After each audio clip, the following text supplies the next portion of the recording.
জাপানের বিপক্ষে match do or die, ব্রাজিলকে জিততেই হবে। এবং এই ব্রাজিল আসলে যত ম্যাচ করিয়েছে, গ্রুপ পর্বের ম্যাচেস গুলো যত শেষ হয়েছে, ব্রাজিল তার ছন্দ ফিরে পেয়েছে। জাপান ম্যাচের আগে ব্রাজিলের আলটিমেট পরীক্ষার যে জায়গা, সেখানটায় চারটা ফ্যাক্টর কাজ করবে। এক নাম্বার ফ্যাক্টর যেটা, সেটা হচ্ছে ভিনি, কুনিয়া এবং নেইমার, এই ট্রায়ো আসলে কতটা ইফেক্টিভ হয়। আপনারা সবাই জানেন যে নেইমারকে লাস্ট ম্যাচে স্কটিশদের বিপক্ষে মাত্র 15 মিনিটের জন্য কার্লো আনচেলত্তি খেলিয়েছিলেন। বাট এই ম্যাচে নেইমার মাঠে থাকবেন যে ডিউরেশনে, সেটা ডেফিনেটলি 15 মিনিটস প্লাস হবে। তার মানে তিনি আধা ঘন্টার মতো সময় পেতে পারেন। সেটা হতে পারে, এমনও হতে পারে চমক দেওয়ার জন্য, যে প্রথমেই তাকে নামানো হলো এবং পরবর্তী সময়ে during the break or hydration break ওই সময়টা তাকে সরিয়ে নেওয়া হলো। এটার চান্স যদিও কম। অথবা বিরতির পরে নেইমারকে মাঠে ইফেক্টিভ করা হতে পারে। বাট নেইমার নামছেন এবং তিনি পুরো সময় খেলছেন না। এখন ব্রাজিল যে বদলে গেল, এই বদলে যাবার পেছনে আসলে সবচেয়ে বড় রোল কে প্লে করেছে? ভিনিসিয়াস জুনিয়র, যিনি 4 গোল করেছেন, অ্যাসিস্ট করেছেন। এবং তিনি যতক্ষণ না পর্যন্ত আসলে ভিনি হয়ে প্রস্ফুটিত হয়েছেন, তার সেই রিয়াল মাদ্রিদের পারফরম্যান্সকে ব্রাজিলের হয়ে অনুবাদ করেছেন, তার আগ পর্যন্ত কিন্তু আসলে ব্রাজিলের গোল স্কোরিং এর ওই জায়গাটার ভরসার নাম ছিল Matheus Cunha. So Vini, Cunha and Neymar, তারা কিভাবে এই ম্যাচে রেসপন্স করে, that is very much important. এবং যেটা এই ম্যাচের ডিসিশন মেকিং এর ক্ষেত্রে, এই ম্যাচের ফল ডিসাইডের ক্ষেত্রে একটা বড় রোল প্লে করবে। Point number 2, history. আমি আসলে ইতিহাস নিয়ে যদি কথা বলি, সেই ইতিহাসের পাল্লাটা ব্রাজিলের দিকেই ভারী হবে। এবং এটা নিয়ে কোনো ডাউট নেই, বিশ্বকাপের এখন পর্যন্ত সবচেয়ে সফল দল, প্রত্যেকটা বিশ্বকাপে খেলা দল। এবং ব্রাজিল 2002 এর পরে চ্যাম্পিয়ন হতে না পারাটাই একটা অবাক করা ব্যাপার, যে একটা লং টাইম ধরে যেই ব্রাজিল, যেই সেলেসাওদের কাছ থেকে ফুটবলীয় মানে ঐশ্বর্য বা ফুটবলীয় পারফরমেন্স আসলে এক্সপেকটেশন ছিল, পরের 6-7টা আসরে তারা সেটা দেখাতে ব্যর্থ হয়েছে। বাট এই হিস্ট্রিটা একটু ডিফারেন্ট হিস্ট্রি। হিস্ট্রিটা হচ্ছে 2002 এর পর থেকে 2022 পর্যন্ত যে ওয়ার্ল্ড কাপ গুলো হয়েছে, এই প্রত্যেকটা আসরে ব্রাজিল প্রত্যেকবারই আলোচনায় ছিল, ফেভারিট ছিল, তাদেরকে নিয়ে অনেক ডিসকাশন ছিল। বাট হিস্ট্রি তাদের এগেনস্টে গিয়েছে, they could not perform according to the expectations of the fans. But what about Japan? এবারের বিশ্বকাপে আসার আগে ব্রাজিল জাপানের যে একমাত্র ম্যাচটা হয়েছিল ফ্রেন্ডলি, সেখানটায় গত বছরের অক্টোবর নাগাদ ব্রাজিলকে তারা 3-2 ব্যবধানে হারিয়েছিল, হুইচ উইল বি, আমার কাছে মনে হয়, একটা বড় কনফিডেন্সের জায়গা। আবার একই সাথে যদি জাপানকে দেখেন, ওয়ার্ল্ড কাপ মানে জাপানিরা যেন একটা অন্যরকম দল। লাস্ট ওয়ার্ল্ড কাপে তারা স্পেনকে হারিয়েছিল 2-1 ব্যবধানে। সেটাকে যদি আপনি মনে করেন যে এটা আসলে কোনো কারণে মিরাকেল হয়ে গেছে, জাপানিরা একটা বিশাল জয় পেয়ে গেছে, তাহলে জার্মানির এগেনস্টে একই আসলে তাদের ওই একই ব্যবধানের জয়টাকে আপনি কিভাবে দেখবেন?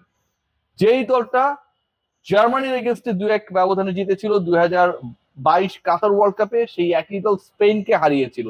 এবারের ওয়ার্ল্ড কাপে এখন পর্যন্ত তারা সুইডেনের এগেনস্টে, নেদারল্যান্ডস এর এগেনস্টে যেই ফুটবল দেখিয়েছে, মানে ইউরোপিয়ান অপোনেন্টদের এগেনস্টে Asian Japan, the way play there football, এটা কিন্তু কিছুটা হলেও আপনাকে সেই কনফিডেন্স দেবে যে ব্রাজিলের জন্য পরীক্ষাটা সহজ হতে যাচ্ছে না। সো রিসেন্ট পাস্টের জাপানের হিস্ট্রি, গ্রুপ পর্বে জাপানের হিস্ট্রি কিছুটা হলেও এই ম্যাচে আমার কাছে মনে হয় ইন্সপায়ার হবার ক্ষেত্রে একটা বড় রোল প্লে করবে। মেন টু মেন মার্কিং এর ক্ষেত্রে এই ম্যাচটা আমার কাছে মনে হয় একটা গুরুত্বপূর্ণ ভূমিকা পালন করবে। And that is point number 3। কেন? খেয়াল করে দেখবেন, ম্যাথিয়াস কুনিয়ার যে পজিশনই খেলুক না কেন, মানে আলটিমেটলি তো তিনি ওই গোল স্কোরিং এর জায়গাটায় ভিনির সাথে একটা যৌথ রোল প্লে করবেন।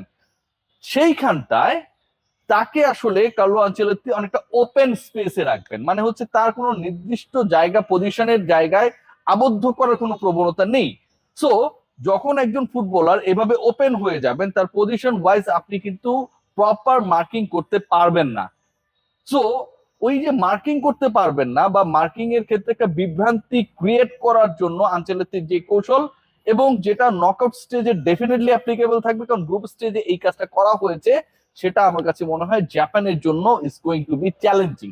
একই সাথে আমি যদি রিভার্স করার চেষ্টা করি, যে ব্রাজিলের জন্য which will be very much challenging regarding Japan's defence or their attack, একইভাবে ওই মার্কিং এর জায়গাটা চলে আসে।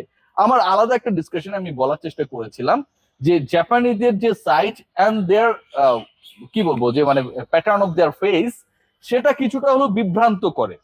মানে ওদের সাইজটাও একই রকম অলমোস্ট, এবং হচ্ছে তাদের ফেস গুলো মানে জাপানি কোরিয়ান তাদের মধ্যে একটা সিমিলারিটি কাজ করে। সো এই যে আপনি দেখলে নেইমারকে আলাদা করতে পারবেন, ভিনি জুনিয়রকে আলাদা করতে পারবেন, কুনিয়াকে আপনি আলাদা করতে পারবেন, আপনি অ্যালিসন বেকারকে আলাদা করতে পারবেন। আপনি দূর থেকে দেখে তাদের অবয়ব দেখে, তাদের শরীর দেখে, তাদের ফিজিক দেখে, তাদের ফেস দেখে আপনি আলাদা করতে পারবেন।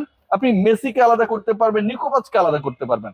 বাট জাপানিদের ক্ষেত্রে কিন্তু এই অ্যাপ্লিকেশনটা ইজ আমার কাছে মনে হয় তুলনামূলকভাবে very much difficult for any opponent. So এই যে একটা ইস্যু ক্রিয়েট হবে, যেটাও আসলে মেন মার্কিং এর ক্ষেত্রে যখন আপনি জাপানিদের মার্কিং করার চেষ্টা করবেন ডিউরিং দ্য গেম, এটা একটা বিভ্রান্তি ক্রিয়েট করতে পারে। এবং একই সাথে অ্যানালিসিসের জায়গাটা নিয়ে যদি আপনি আলোচনা করেন, যে জাপান টোটালি এখানটা একটা robotic football, calculative football apply করার চেষ্টা করছে, যেখানটায় তাদের প্রধান অ্যানালিস্টের সাথে জাপানের ইউনিভার্সিটি গুলোর অন্তত 20+ student they are involve, and they are actually watching and researching the football played by the opponent teams. So man to man marking, যেটায় কিছুটা হলেও ব্রাজিল ফেভারেবল অবস্থায় থাকবে, অ্যাজ তাদের কোরিয়ার কোনো পার্টিকুলার জায়গা থাকবে না, আবার একই সাথে বিভ্রান্তি তৈরি হবার যথেষ্ট উপাদান রয়েছে। আরেকটা গুরুত্বপূর্ণ পয়েন্ট আমার কাছে মনে হয় যে Carlo Ancelotti and the different Brazil. আনচেলত্তিকে নিয়ে অনেক ডিসকাশন ছিল যে আসলে ব্রাজিলকে তিনি কতটা বদলে দিতে পারবেন। ব্রাজিলের অধরা শিরোপা 2002 এর আলোচনা করছিলাম কিছুক্ষণ আগে, সেটা জয়ের ক্ষেত্রে আসলে এই মাস্টারমাইন্ড কতটুকু রোল প্লে করতে পারবেন। অনেক বেশি সময় পেয়েছেন তাও না। ব্রাজিল লাস্ট ম্যাচের আগ পর্যন্ত যতগুলো ম্যাচেস খেলেছিল under the coaching of Carlo Ancelotti, সেই সময়টাই কিন্তু আসলে আমরা দেখি নাই যে খুব বেশি তিনি same 11 same starting line up খেলানোর সুযোগ পেয়েছিলেন বা খেলিয়েছিলেন। কারণ প্রত্যেকটা পজিশনে তাকে পরীক্ষা নিরীক্ষা করতে হয়েছে। হি ওয়াজ নট দ্যাট স্যাটিসফাইড যে আমার এই লাইন আপটাই প্রত্যেকটা ম্যাচে নামবে। অনেক দলের ক্ষেত্রে আপনি দেখবেন যে তাদের একটা প্রপার লাইন আপ রয়েছে, স্টার্টিং লাইন আপে খুব একটা চেঞ্জ আসে না, কারা চেঞ্জেস হবে, কারা কতক্ষণ খেলবে, এটাও চোখ বন্ধ করে মোটামুটি 80-90% বলে দেওয়া যায়। ব্রাজিলের ক্ষেত্রে কার্লো আনচেলত্তি তিনি যখন থেকে রেসপন্সিবিলিটিস নিয়েছেন, তারপরে এই দলটাকে নিয়ে তিনি কখনোই প্রপার শেপের ওই জায়গাটা স্যাটিসফাইড ছিলেন না। But what about now? Last ম্যাচের পরে, স্কটল্যান্ড ম্যাচের পরে চোখ বন্ধ করেই অনেকটা বলে দেয়া যায় যে Carlo Ancelotti he is planning যে তার লাস্ট ম্যাচের যে স্টার্টিং লাইন আপটা ছিল, সেই লাইন আপটাই জাপানের বিপক্ষে রাউন্ড অফ 32-তে মাঠে নামবে। সো এই ঘটনা যদি ঘটে, তার মানে কি Brazil is in a shape. Carlo Ancelotti, যেই অ্যানচেলত্তি এর আগে মোটামুটি কিছুটা হলেও হ্যাপিনেসের জায়গায়, স্যাটিসফ্যাকশনের জায়গায় একটা ল্যাকিংস এর মধ্যে ছিলেন, সেখান থেকে তিনি বের হতে পারছেন। ব্রাজিলের প্রথম ম্যাচের পারফরমেন্স যদি আপনারা দেখেন মরক্কোর এগেনস্টে, সেটা নিয়ে অনেক ডিসকাশন রয়েছে, সেটা নিয়ে অনেক অসন্তুষ্টি রয়েছে, বাট গ্র্যাজুয়ালি এই ব্রাজিল ইমপ্রুভ করেছে, গ্র্যাজুয়ালি এই ব্রাজিলের শক্তি বেড়েছে, গ্র্যাজুয়ালি এই ব্রাজিল নেইমারকে পেয়েছে। So this Brazil is a different Brazil. এই যে অ্যানচেলত্তি অ্যান্ড ব্রাজিল, নকআউটে অ্যানচেলত্তির মাস্টার প্ল্যান কতটা ইফেক্টিভ হতে পারে সেটা ইউরোপিয়ান ফুটবলে রিয়াল মাদ্রিদের ম্যানেজার হিসেবে আমরা বিভিন্ন সময় দেখেছি। সো এরকম একটা বিগ স্টেজে ব্রাজিলের হয়ে অ্যানচেলত্তি শেষ পর্যন্ত কোন ওয়েতে যান, কি দেখান, সেটাও দেখার বিষয়। সো 4টা পয়েন্ট আমার কাছে মনে হয়। মাস্টার মাইন্ড কি রোল প্লে করে, number 4, number 3 man to man marking, number 2 history, and আমার কাছে মনে হয় নেইমার এবং একই সাথে তার সহযোগী হিসেবে অথবা মেইন পার হিসেবে ব্রাজিলের স্কোরিং এর জায়গায় যারা ভিনি জুনিয়র এবং কুনিয়ারা রোল প্লে করবে, তারা আসলে কতটুকু সফল হতে পারে, that will be the decisive factor. সবাই ভালো থাকবেন, টেক গ্রেট কেয়ার।